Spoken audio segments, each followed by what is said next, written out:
चलिए बच्चों लिखिए displacement of centre of mass of system of particles. तो पिछली क्लासेस में बच्चों हम लोग सेंटर ऑफ मास निकालना सीखे थे। अब ये देखते हैं कि सेंटर ऑफ मास का डिस्प्लेसमेंट कैसे कैलकुलेट करते हैं और उससे जैसे रिलेटेड प्रॉब्लम कैसे टाइप के आते हैं। बच्चों अगर आप ऐसा सोचिए कि सेंटर ऑफ मास की पोजीशन निकालना हम लोग सीख चुके हैं। आर सेंटर ऑफ मास कैसा आता था कि सिस्टम में जितने भी इंडिविजुअल मासेस हैं या जितने भी कंसर्न बॉडीज हैं, रिजिड बॉडीज, आप सबका क्या निकाल लेते थे? Mass moment m1r1 plus m2r2 plus m3r3 etcetera etcetera etcetera divided by sum of all masses. ठीक, अब आपस में क्या हुआ, उनकी पोजीशन चेंज हो रही है विद रिस्पेक्ट टू जिस फ्रेम के हिसाब से आप निकाले थे सेंटर ऑफ मास, उस फ्रेम के हिसाब से सबका मोशन हो रहा है। m1 कुछ चल दिया, m2 कुछ चल गया, m3 कुछ चल दिया, तो कुछ समय बाद बच्चों उनकी पोजीशन क्या हो जाएगी? चेंज हो जाएगी। तो सेंटर ऑफ मास नया आएगा, सेंटर ऑफ मास नया आएगा। और नया सेंटर ऑफ मास क्या होगा? m1 r1 डैश ये होगा बच्चों, plus m2 r2 dash plus m3 r3 dash, ये पोजीशन वेक्टर्स है, etcetera etcetera etcetera divided bye m1 plus m2 plus m3 etcetera. तो ये नया सेंटर ऑफ मास का पोजीशन आ गया, ये पुराना सेंटर ऑफ मास का पोजीशन आ गया। इसका मतलब सेंटर ऑफ मास का डिस्प्लेसमेंट कितना हुआ? आप क्या करोगे? Final position vector minus initial position vector. तो फाइनल पोजीशन वेक्टर और इनिशियल पोजीशन वेक्टर अगर आप करोगे तो आ जाएगा delta R centre of mass which is displacement of centre of mass. Centre of मास कितना डिस्प्लेस किया, ये क्या होगा?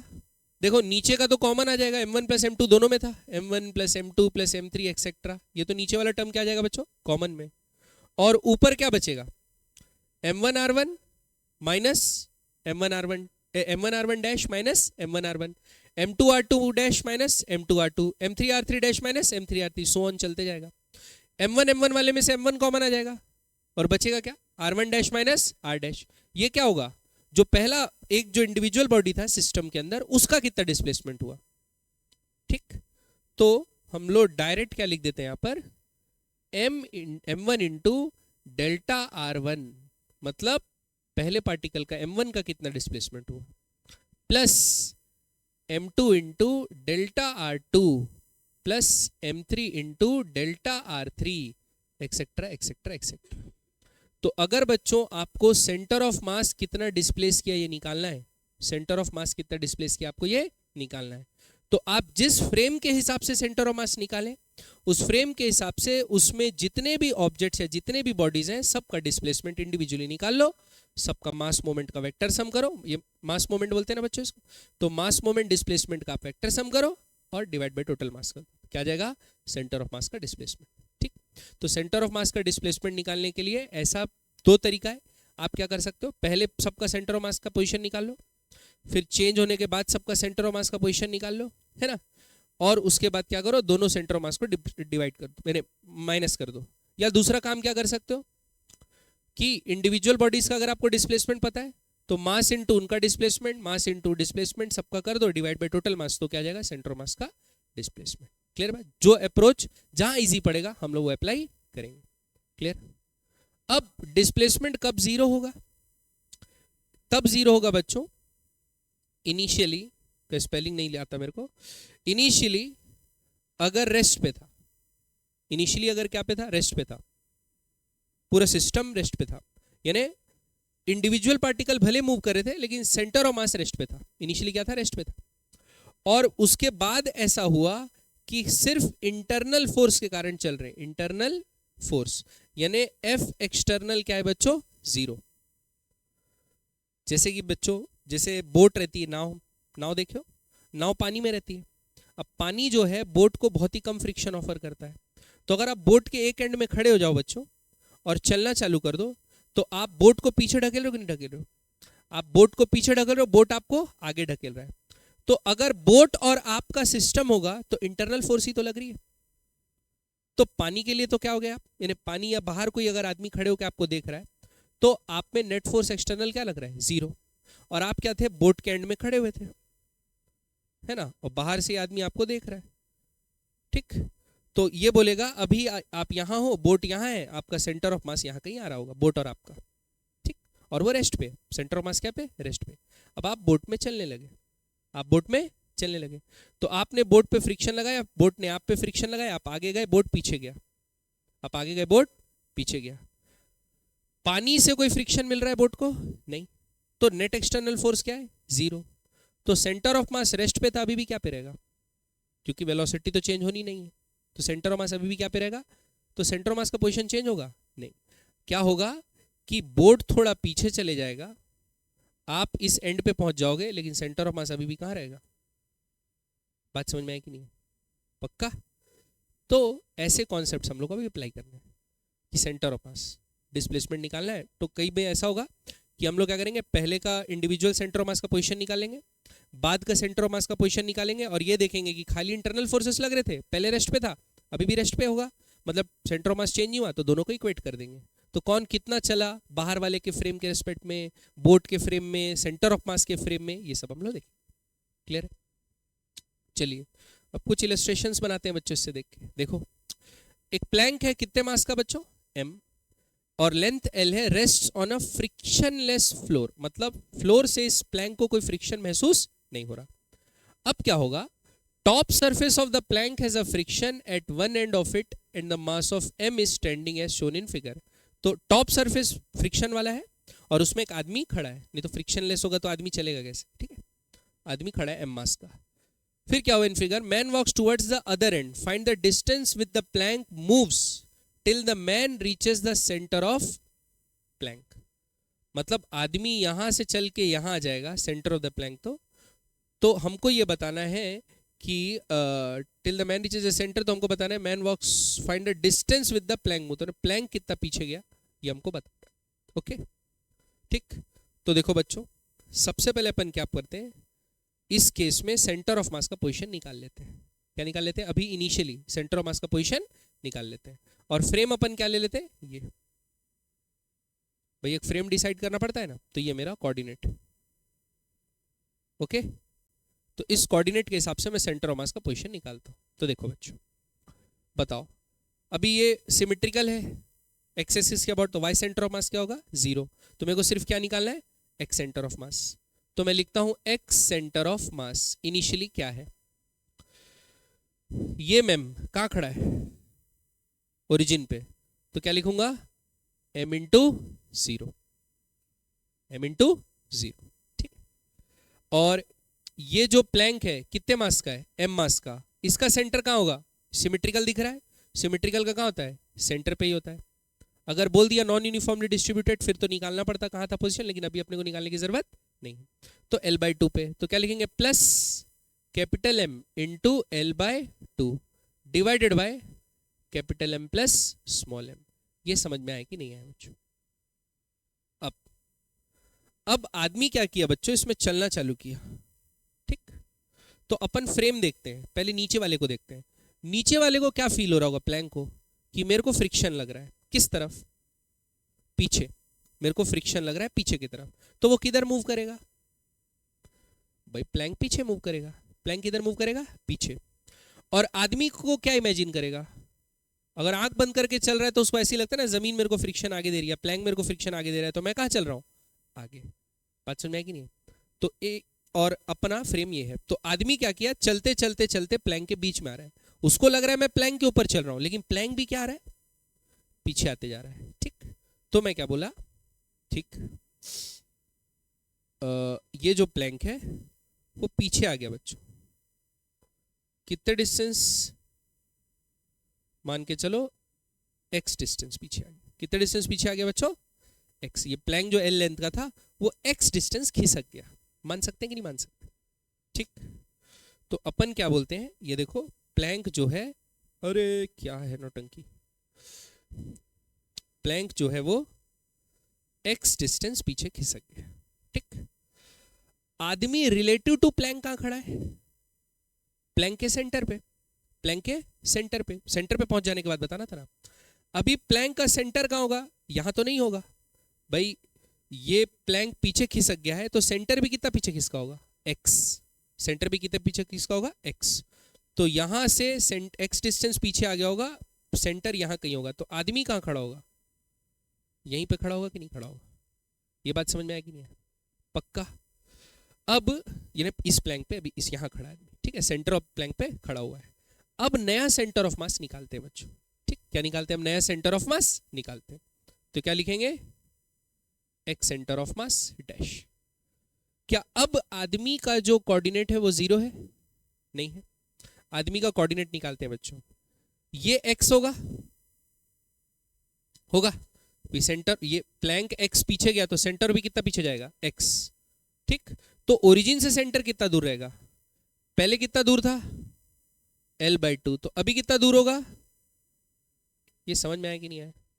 तो क्या लिखते हैं? आदमी का पोजीशन क्या है? पक्का? ऊपर से तो नहीं गया बच्चों? Plus capital M। और बताओ सेंटर कितने दूर है? सेंटर भी उतने दूर है, l/2 - x। सेंटर भी कितने दूर है बच्चों? l/2 - x। तो यहां कैपिटल M इंटू क्या लिखते हैं? l/2 - x। ये बात समझ में आएगी नहीं? नीचे क्या आएगा? m + m। तो यहां लिखते हैं m + m। ये l/2 - x, l/2 - x क्या होगा? कॉमन। तो m/l क्या होगा? कट जाएगा। तो क्या बचेगा बच्चों? ये क्या हो गया? X centre of mass dash, नया सेंटर ऑफ मास का पोजीशन। ये बात समझ में आएगी? अब बच्चों अगली बात, ये फ्रेम बाहर का है ना, फ्रेम इसका हिस्सा नहीं है, क्योंकि फ्रेम मूव थोड़ी हो रहा था, फ्रेम बाहर है। क्या फ्रेम के हिसाब से एक्सटर्नल फोर्स लग रहा है? नहीं। फ्रेम में दो चीजें हैं, एक आदमी और एक प्लैंक है। आदमी प्लैंक के ऊपर फ्रिक्शन लगा रहा है पीछे, प्लैंक आदमी के ऊपर फ्रिक्शन लगा रहा है आगे। Every action equal and opposite reaction. तो नेट इंटरनल फोर्सेस तो कैंसिल हो जाएंगी। बाहर कौन है? ग्रेविटी, वो तो वर्टिकल डायरेक्शन में, हॉरिजॉन्टल से हमको कोई मतलब नहीं है। दूसरा जो है, अगर जमीन फ्लोर बोलता फ्रिक्शन वाला है जिसके ऊपर प्लैंक रखा है तो कोई मतलब होता, लेकिन वो भी बोल दिया फ्रिक्शनलेस है, तो कहीं से एक्सटर्नल फोर्स लग रही नहीं है। तो कहीं से एक्सटर्नल फोर्स नहीं लग रही है बच्चों, और शुरू में रेस्ट पे था, तो सेंटर ऑफ मास का पोजीशन चेंज होना है। कोई फोर्स ही नहीं लग रहा, तो सेंटर ऑफ मास का पोजीशन चेंज नहीं होगा। हाँ, अगर पहले से चलते रहते तो चेंज होता। पहले से सेंटर ऑफ मास की कुछ वेलोसिटी रहती तो, हाँ अभी भी वही वेलोसिटी रहती, तो सेंटर ऑफ मास का डिस्प्लेसमेंट वेलोसिटी इनटू टाइम करके निकालते। लेकिन अभी तो शुरू पे वेलोसिटी 0 थी, तो एक्सेलरेशन तो हो नहीं रहा, फोर्स लग नहीं रहा, तो सेंटर ऑफ मास का एक्सेलरेशन क्या है? 0। तो वेलोसिटी भी 0 रहती है, 0 ही रहेगी। रेस्ट पे था, रेस्ट पे ही रहेगा। तो ये दोनों सेंटर ऑफ मास के पोजीशन क्या होंगे? सेम। अभी भी सेंटर ऑफ मास कहाँ रहेगा? जहां पहले था वहीं रहेगा। तो इन दोनों को क्या करेंगे बच्चों? इक्वेट। इन दोनों को क्या करेंगे? इक्वेट। तो ये वाला तो 0 हो गया टर्म, अब इक्वेट कर दो तो क्या आएगा? l/2 - x बराबर, ऊपर से क्या जाएगा बच्चों? ml/2 divided by m + m। बात समझ में आया कि नहीं है? ठीक। तो ये इस तरफ क्रॉस मल्टीप्लाई होगा तो क्या आ जाएगा? m + m l/2 - x बराबर क्या? ml/2। ठीक है, ब्रैकेट ओपन करो तो ml/2 माइनस mx प्लस छोटा ml/2 माइनस छोटा mx ml/2। ml/2 से ml/2 क्या हो गया? कैंसिल हो गया। x वाले सबको उधर भेज दो तो क्या जाएगा? ml/2 बराबर, उधर चले गया तो क्या आएगा बच्चों? m + m x। ठीक, तो x का वैल्यू क्या आएगा? ml/2 m + m। ये बात समझ में आई कि नहीं है? तो प्लैंक इतना खिसकेगा। पक्का? क्लियर बच्चों? बात समझ में आएगी? एक लिखो बच्चों शॉर्टकट। क्या लिखे? शॉर्टकट, है ना? अगर आप शॉर्टकट लिख रहे हैं, अभी मैं आपको बताया था आर सेंटर ऑफ मास का डेल्टा मतलब displacement of centre of mass क्या था? m1 इंटू डिस्प्लेसमेंट ऑफ पहला mass plus m2 into displacement of दूसरा मास बाय m1 + m2। अगर सेंटर ऑफ मास का डिस्प्लेसमेंट हो ही नहीं रहा, पहले भी रेस्ट पे था, सारी इंटरनल फोर्सेस लगी, बाद में भी रेस्ट पे, तो ये 0 होगा कि नहीं होगा?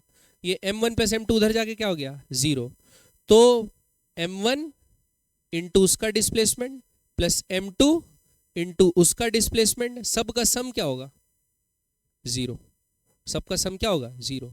इसका मतलब ये है कि कोई अगर राइट को गया होगा तो कोई लेफ्ट को गया होगा, कोई ऊपर गया तो कोई, तब सेंटर ऑफ मास बैलेंस रहेगा। तो आप इस सिचुएशन को ऐसा लिख सकते हैं, sum of all the masses, sum of all the masses जो राइट गए और डिस्प्लेसमेंट जितना राइट में उनका हुआ, ठीक, sum of all the masses जो लेफ्ट गए और जिनका डिस्प्लेसमेंट लेफ्ट में जितना हुआ, ये सब बराबर होंगे कि नहीं होंगे? यानी जितना मास मोमेंट राइट शिफ्ट हुआ उतना ही मास मोमेंट, तभी तो अभी सेंटर ऑफ मास का पोजीशन चेंज नहीं होगा। ये बात समझ में आएगी नहीं? ये डिस्प्लेसमेंट बेसिकली बोल सकते, इसको क्या बोलोगे? डिस्प्लेसमेंट। ठीक, अब इस शॉर्टकट से बना के देखते हैं। तो अब इसे डायरेक्ट बनाते हैं। मास टू द लेफ्ट, लेफ्ट कौन गया? प्लैंक। प्लैंक का मास क्या था? m। लेफ्ट कितना गया? x। लेफ्ट कितना गया? x। राइट कौन गया? आदमी। आदमी को लगा कि वो l/2 गया है, लेकिन l/2 आगे गया, प्लैंक x खिस गया, तो वो बेसिकली कितना गया? l/2 माइनस एक्स ही गया। इक्वेशन बना लेते बच्चों, mx बराबर ml/2 माइनस mx, ये इधर आएगा तो x, m प्लस m बराबर ml/2, x बराबर ml/2 m प्लस m। समझ में आया कि नहीं आया? वही आया आंसर। समझ रहे हो? सेंटर ये कब लगाना है? जब सारी फोर्सेस क्या है? इंटरनल। सारी फोर्सेस क्या है? इंटरनल, तब लगाना है। अच्छा, इंटरनल फोर्सेस में ही जीरो होगा तब लगाना है। और दूसरा केस ये भी होना है कि पहले भी रेस्ट पे होना था सेंटर ऑफ मास और अभी भी रेस्ट पे, नहीं तो फिर ये नहीं लगा सकते। फिर क्या लगाओगे? वेलोसिटी कांस्टेंट होगी। उस समय क्या कांस्टेंट होगी बच्चों? तो change in velocity of centre of mass zero होगा। Change in velocity of centre of mass zero होगा। तो आप लगाओगे जितने भी राइट में गए मास उनकी राइट में वेलोसिटी कितनी थी, जितने भी लेफ्ट में गए मास उसकी लेफ्ट में वेलोसिटी कितनी थी। आ रही बात समझ में? पक्का? क्योंकि acceleration of centre of mass zero होगा तो डेल्टा v क्या होगा? जीरो। तो v टू द लेफ्ट जितने भी मास लेफ्ट गए, v टू द राइट जितने भी मास राइट गए, वेलोसिटी से इक्वेट कर सकते हैं। हाँ, लेकिन शुरू में अगर रेस्ट पे थे तो बाद में भी रेस्ट पे रहेंगे। ठीक, तो रेस्ट पे रहेंगे तो फिर mass to the left displacement to the left, mass to the right displacement to the right. आ रही बात समझ में? आगे बढ़े, कुछ सवाल और बनाए, इसी का कुछ पार्ट बचा है शायद। Till the man reaches the other and, till the man reaches the other and. अब इसको शॉर्टकट से बनाते हैं। कितने से बनाते हैं बच्चों? शॉर्टकट। तो शॉर्टकट से बनाने के लिए क्या करेंगे? अब क्या बोला कि ये सपोज प्लैंक था और ये था बच्चों आदमी, है ना। अब क्या हो गया? वो चल चल के दूसरे एंड पे पहुंच गया। चल चल के कहां पहुंच गया? दूसरे एंड पे। अब हम लोग बोल देते हैं ये जो था वो था पोजीशन। अब ये दूसरे एंड पे पहुंच गया तो हम लोग लिख लेते हैं प्लैंक का इक्वेशन। मैं बोला प्लैंक कितना खिसक गया? x। प्लैंक कितना खिसक गया बच्चों? x। लग रहा है? x नहीं लग रहा, अब लग रहा है। ठीक, और आदमी कहां पहुंच गया? आदमी यहां पहुंच गया। हरी बात समझ में? फिर लगाते हैं, अब डायरेक्ट शॉर्टकट लगाते हैं। तो राइट कौन गया? आदमी। तो आदमी का मास m और राइट में कितना गया? उसको लग रहा है वो l गया, लेकिन क्या l गया? नहीं, l माइनस एक्स। तो कितना गया? l minus x. और जो प्लैंक था वो कितना गया? x। भाई दोनों का सम जीरो रहेगा इसलिए माइनस को उधर ले गया तो प्लस हो गया, ऐसे डायरेक्ट लिख दे रहा हूं। ठीक है, तो ये क्या हो जाएगा बच्चों? mx minus mx plus ml बराबर mx। ये उधर जाएगा, ये उधर जाएगा, तो x बराबर आ जाएगा ml by m plus m। ठीक, समझ में आई बच्चों बात? पक्का? नहीं भाई, ये x गया और ये कितना डिस्प्लेस हुआ? l minus x. तो प्लैंक कौन गया और ये कितना गया? ठीक, अब ऐसा देख बोलोगे कि सर सेंटर ऑफ मास यहाँ था, सेंटर ऑफ मास तो यहाँ आ गया है, तो डिस्प्लेसमेंट लेफ्ट राइट देखना है। ऐसा नहीं देखना कि हाँ एक्सिस के इधर है कि उधर है, प्लस है कि माइनस, वो नहीं देखना है। एक्सिस के इधर उधर नहीं, कौन आपके फ्रेम के पास आया और कौन फ्रेम से दूर गया, ऐसा देखना है। ओके, डिस्प्लेसमेंट लेफ्ट राइट देखना है। ओके, चलिए नेक्स्ट। अब ये सवाल आप लोग फिर ट्राई कीजिए, चलिए बनाइए। अब इसमें वैल्यू दिया है और 2 आदमी दे दिया है, कोई घबराने की बात है नहीं, चलिए बनाइए। तो देखो बच्चों, ये प्लैंक है 10 मीटर का, कितने का, 10 मीटर का। एक आदमी इधर खड़ा है 40 केजी का, एक आदमी इधर खड़ा है 50 किलो का। ठीक, मैं क्या करता हूं, ओरिजिन को मान लेता हूं ये। ठीक, अब क्या हुआ, अब खुद सोचो, 40 किलो मास आगे शिफ्ट हो रहा है, 50 किलो मास पीछे शिफ्ट हो रहा है। ठीक, तो अगर प्लैंक भी पीछे चले जाएगा तो ऐसा होगा ना, ये ज्यादा मास वाले पीछे चले गए और कम मास वाला आगे आया, तो ऐसे में बैलेंस हो पाएगा नहीं। अगर आप पीछे भी चले गया प्लैंक मानोगे तो एक्स इमेजिन करके चलना, लेकिन आंसर नेगेटिव आ जाएगा, तो माइनस को प्लस मान लेना बाद में। तो मैं जनरल यानी आइडिया ये लगा रहा हूं कि भाई ये 50 किलो का तो आदमी हो गया और 10 किलो का प्लैंक हो गया, तो 60 किलो लेफ्ट तो जाएगा नहीं, 60 किलो लेफ्ट जाएगा और 40 किलो कुछ राइट आए तो बैलेंस थोड़ी होगा। तो 40 किलो और प्लैंक राइट जाएंगे और 50 किलो लेफ्ट जाएगा। अरे ऐसा सोच रहा हूं, तो मैं बोलता हूं प्लैंक ना आगे जा रहा होगा। प्लैंक कितना जा रहा होगा बच्चों, आगे। तो प्लैंक आगे जा रहा होगा, मैं बोल दिया कितना डिस्टेंस, एक्स डिस्टेंस। तो बोला प्लैंक आगे खिसक गया एक्स। ठीक, ये तो ये आदमी जो 40 किलो वाला था अब यहां पर खड़ा होगा, और जो 50 किलो वाला है अब यहां पे खड़ा होगा। दोनों अपना पोजीशन क्या कर लिए, चेंज कर लिए। अब लिखता हूं, बताओ राइट कौन कौन गया, 40 किलो वाला आदमी और प्लैंक। प्लैंक 10 किलो का था और गया कितना आगे, एक्स। आदमी 40 किलो का था, गया कितना आगे, 10 प्लस एक्स। तो प्लस क्या लिखेंगे, 40 इंटू 10 प्लस एक्स बराबर 50 किलो वाला आदमी लेफ्ट कितना गया, इधर जाता तो 10 होता, लेकिन ये आगे गया, यहां से सिर्फ यहीं पहुंचा ना, तो ये यहां से यहां 10 था, 10 माइनस एक्स। आ रही बात समझ में? तो ये क्या हो गया बच्चों, 10x प्लस 400 प्लस 40x बराबर 500 माइनस 50x। ये बात समझ में आई कि नहीं? तो बच्चों माइनस 50x इधर आएगा तो कितना हो जाएगा, 60x।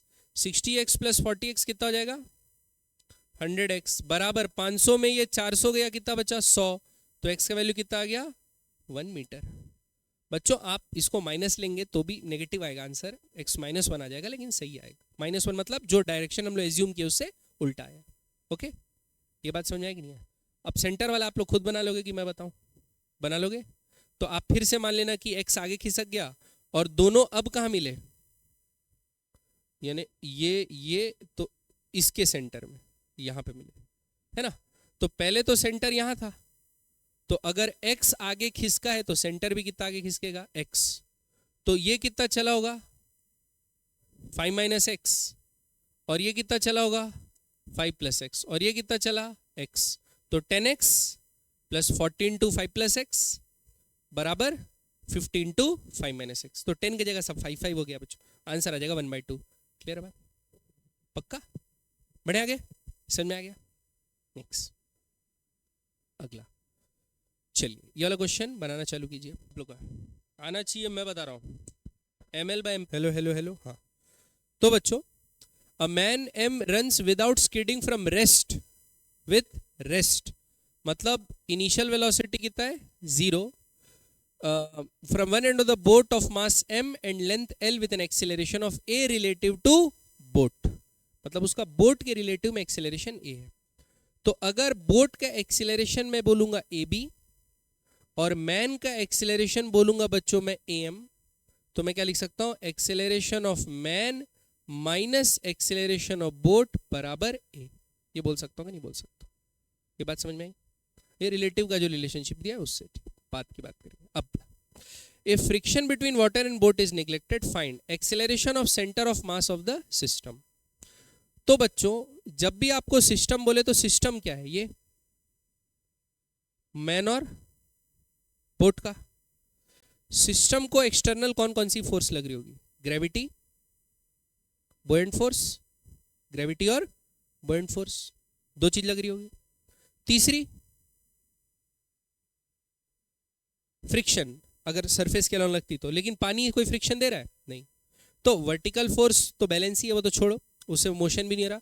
हॉरिजॉन्टल डायरेक्शन में कोई एक्सटर्नल फोर्स सिस्टम के एक्सटर्नल नहीं है. हाँ, ये दौड़ रहा है तो बोट इस पे और ये बोट पे फोर्स लगा रहे हैं, लेकिन वो क्या है? इंटरनल, सिस्टम के अंदर का मामला है, उससे हमको कोई मतलब नहीं. तो अगर एक्सटर्नल फोर्स जीरो है तो बच्चों क्या होगा? Acceleration of centre of mass zero. बात समझ में आएगी नहीं? पक्का. दूसरी बात, acceleration of man and boat हमको निकालना है. तो एक इक्वेशन तो पता चल गया, एक और पता चल जाए तो काम आ जाएगा. हमको ये पता है बच्चों, acceleration of centre of mass क्या है? जीरो. तो acceleration of centre of mass को ऐसे लिख सकते हैं क्या? m मास ऑफ आदमी इंटू एक्सेलरेशन ऑफ आदमी plus mass of boat into acceleration of boat by m plus m. ये उधर जाके क्या हो जाएगा? जीरो, क्योंकि एक्सेलरेशन सेंटर ऑफ मास का क्या है? जीरो. तो ये क्या हो गया बच्चों? जीरो. अब एम ए एम बराबर क्या आ गया? M A B. ये समझ में आया कि नहीं? Minus M A B. अब क्या हो गया बेटा? तुम क्या बोल रहे हो? देखो ना इधर क्या हरकत है सब. कुछ चीज बता रहे तो ध्यान से इधर देखना. एम ए एम बराबर माइनस एम ए बी. अब ये इक्वेशन है अपने पास, ये इक्वेशन अब एक टर्म्स में निकालना है. दो इक्वेशन दो एन हो गया. तो हमको सपोज क्या निकालना है? मैन निकालना है पहले. तो मैन निकालना है तो ए बी की जगह क्या लिख सकता हूँ? Minus M by A M, sorry M by A M ऊपर आएगा, नीचे क्या आएगा बच्चों? Capital M. ये आ जाएगा. ये किसके बराबर आया? ए बी के बराबर. किसके बराबर आया बच्चों? A B. तो ए बी का वैल्यू यहाँ पर सब्स्टिट्यूट कर देता हूँ. तो क्या आएगा? ए एम माइनस माइनस क्या हो जाएगा? प्लस. माइनस माइनस क्या हो जाएगा? प्लस. तो ए बी की जगह क्या लिखेंगे? M A M by M बराबर ए. यहाँ से ए एम क्या आएगा बच्चों? Common. One plus M by M बराबर ए. तो ए एम का वैल्यू क्या आएगा? A by one plus small M by capital M. Clear बात? अब ये इक्वेशन को किसी भी एक में डाल दो तो किसका वैल्यू निकल जाएगा बच्चों? ए बी का वैल्यू. अभी क्या निकाले अपन? A M minus A B बराबर ए. ए एम की जगह क्या डाल देंगे? A by one by. ठीक. ये ए बी निकालना है तो ये हो जाएगा माइनस ए बराबर ए बी. तो ए क्या आ जाएगा बच्चों? कॉमन. तो क्या आएगा? One by one plus M by M minus one बराबर आ गया ए बी. तो ए बी बराबर आएगा, अब समझ गए ना, एलसीएम ले लेंगे. तो एलसीएम लेंगे तो क्या आएगा? M plus M by capital M. ये आएगा. फिर पूरे का एलसीएम ले लेंगे तो क्या आएगा? अच्छा, ये एम कहाँ चले जाएगा? फिर ऊपर. फिर पूरे का लेंगे तो ये आएगा माइनस एम, तो बड़ा एम छोटा एम क्या हो जाएगा? कैंसिल. तो क्या बचेगा? ऊपर एक छोटा एम. ऊपर क्या बचेगा? एक छोटा एम. और नीचे क्या बचेगा? M plus M. और इंटू क्या आएगा? ए. ये आ गया क्या बच्चों? A B. ठीक. ये भी वैसे ही आया, इसमें छोटा एम है और उसमें. क्लियर बच्चों? सही तो है क्या? कुछ गलत तो नहीं लिखा? बात समझ में? हाँ, माइनस यू.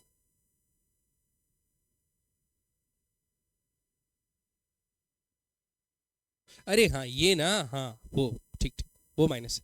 एक इधर एक इधर. ये समझ में आया? तो बच्चों ये हो गया और ये हो गया. ये दोनों का क्या आ गया? एक्सेलरेशन. अब नेक्स्ट अपने को क्या निकालना है? नेक्स्ट अपने को बोला है position of man when the other end of the boat, when he reaches the other end of the boat. तो देखो ये आपका बोट था.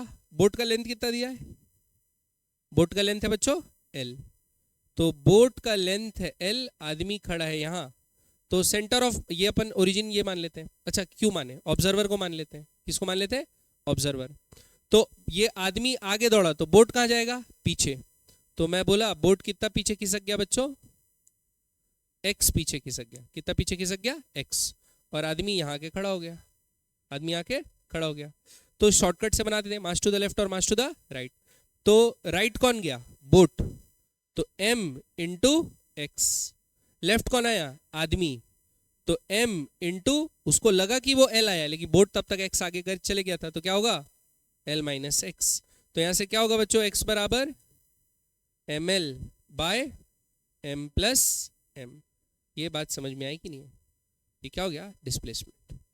ठीक। तीसरा, अब हमको क्या बोला है बच्चों, फ्रिक्शनल फोर्स निकालने। आदमी को जो एक्सेलरेशन प्रोड्यूस करा रहा है वो कौन है, फ्रिक्शनल फोर्स।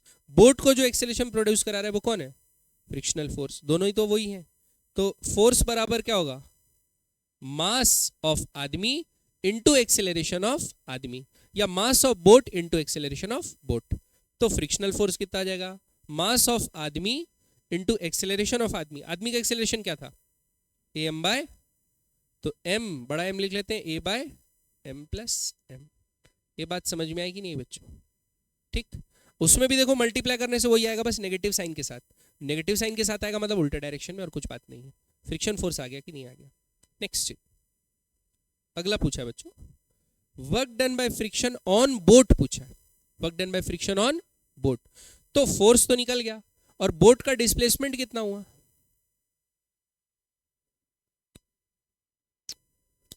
x। कितना हुआ डिस्प्लेसमेंट, x। सही तो बोल रहे हो, है ना? तो डिस्प्लेसमेंट कितना हुआ, x। तो वर्क डन बाय फ्रिक्शन क्या होगा भाई, जिधर फोर्स लगा उधर ही डिस्प्लेसमेंट हो, तो फोर्स क्या लिखेंगे, m into a by m plus m। Force into displacement, displacement कितना हुआ, x, और x का वैल्यू क्या आया था, ml by m plus m। अब बात समझ में आई कि नहीं? ठीक, पक्का आ रही बात समझ में? तो ये हो गया आपका वर्क डन फ्रिक्शन फोर्स के कारण। ठीक, ऑन बोट, ऑन बोट। अगला, नेक्स्ट अगला क्या पूछा है, total work done by friction. क्या बोला है बच्चों, total work done by friction. तो ये total work done by friction क्या होगा बच्चों, जीरो। क्यों जीरो होगा बताओ? बोट में स्लिप हो रहा है क्या, स्लिप नहीं हो रहा ना, स्लिप होना नहीं। तो स्लिप नहीं हो रहा है बच्चों, स्लिप नहीं हो रहा, तो ऐसा देख सकते हैं कि फ्रिक्शन जो है स्टैटिक लग रहा है। तो फ्रिक्शन स्टैटिक लगता है तो work done by static friction क्या होता है, जीरो। क्योंकि स्लाइडिंग होगा तभी तो डिस्प्लेसमेंट होता है नेट, और नेट डिस्प्लेसमेंट होगा तभी क्या आता है, वर्क डन। तो work done by static friction क्या है, zero. Work done by static friction zero. दूसरा, velocity of man and boat when the man reaches other end of the boat. Velocity of man and boat when other end पहुंचता है। तो बच्चों आदमी कितना गया, आदमी कितना गया, l कितना, l माइनस एक्स। कितना डिस्टेंस आगे गया, l माइनस एक्स। उसका एक्सेलरेशन अपन निकाल चुके हैं ग्राउंड के रेस्पेक्ट में, और ऑब्जर्व के रेस्पेक्ट में कितना आगे गया वो, l माइनस एक्स गया। तो हमको डिस्प्लेसमेंट पता है, उसका एक्सेलरेशन पता है, इनिशियल वेलोसिटी उसका जीरो था ये पता है, तो उसका फाइनल वेलोसिटी निकाल सकते हैं, निकाल सकते हैं। क्या फॉर्मूला यूज करेंगे बच्चों, v square is equals to u square plus 2as। तो v स्क्वायर बराबर होगा u स्क्वायर, जीरो हो गया, 2 इंटू डिस्प्लेसमेंट, कितना किया displacement, l minus X. l minus X का वैल्यू क्या आएगा बच्चों, ml by m plus m, ये आएगा, इंटू डिस्प्लेसमेंट। डिस्प्लेसमेंट ये हो गया, एक्सेलरेशन कितना था अपन निकाले थे बच्चों, m a बाय, सॉरी बड़ा m था, m a by m plus m। ये बात समझ में आएगी नहीं? ठीक, m a by m plus m। समझ में आया कि नहीं आया? पक्का? ये हो गया। अगला क्या पूछा है, work done by man. Work done by man, तो बच्चों फ्रिक्शन तो कोई वर्क कर नहीं रहा, लेकिन आदमी की काइनेटिक एनर्जी बढ़ गई, और जब मैन का कुछ वेलोसिटी है तो बोट का भी कुछ वेलोसिटी हो जाएगा पीछे की तरफ। बात समझ में आ रही कि नहीं आ रही, दौड़ते दौड़ते, क्योंकि बोट का भी एक्सेलरेशन है। तो यहां पर जो वर्क डन हो रहा है वो सिर्फ किसके कारण हो रहा है, मैन के ही कारण हो रहा है। तो वर्क डन बाय मैन बराबर क्या लिख सकते हैं बच्चों, change in kinetic energy. Work energy theorem क्या लिख सकते हैं, वर्क डन बाय मैन बराबर चेंज इन काइनेटिक एनर्जी। तो इनिशियल काइनेटिक एनर्जी तो बोट और मैन दोनों रेस्ट पे थे तो जीरो था। फाइनल काइनेटिक एनर्जी क्या हो जाएगी, half into mass of man into final velocity of man का स्क्वायर, हाफ प्लैंक बोट का mass into velocity of boat का स्क्वायर। ये लिख सकते कि नहीं लिख सकते, हरी बात समझ। अब वेलोसिटी ऑफ मैन तो अपन निकाल लिया, वेलोसिटी ऑफ बोट भी निकाल सकते हैं बच्चों। कैसे निकालेंगे, उसका भी एक्सेलरेशन पता है और उसका डिस्प्लेसमेंट कितना हुआ, खाली x। तो हम लोग क्या लिख सकते हैं, velocity of boat v square बराबर इनिशियल क्या था 0 प्लस 2 एक्सेलरेशन, इसमें क्या आएगा छोटा M A by M plus M into S. S क्या कितना चला, ये तो x के बराबर ही था, तो एम एल बाय, ये समझ में आया कि नहीं है, इसका वेलोसिटी है वो उसका वेलोसिटी है, दोनों को क्या कर देंगे ऐड, तो क्या आ जाएगा बच्चों वर्क डन बाय मैन। समझ में आई बात, पक्का। तो ये चीज क्लियर हुआ कि नहीं हुआ बच्चों, ठीक। सेंटर ऑफ मास का डिस्प्लेसमेंट, ठीक है। तो प्लैंक वाले प्रॉब्लम अभी अपन देखें, अब इसको आगे कल और डिस्कस करेंगे, ठीक, ओके।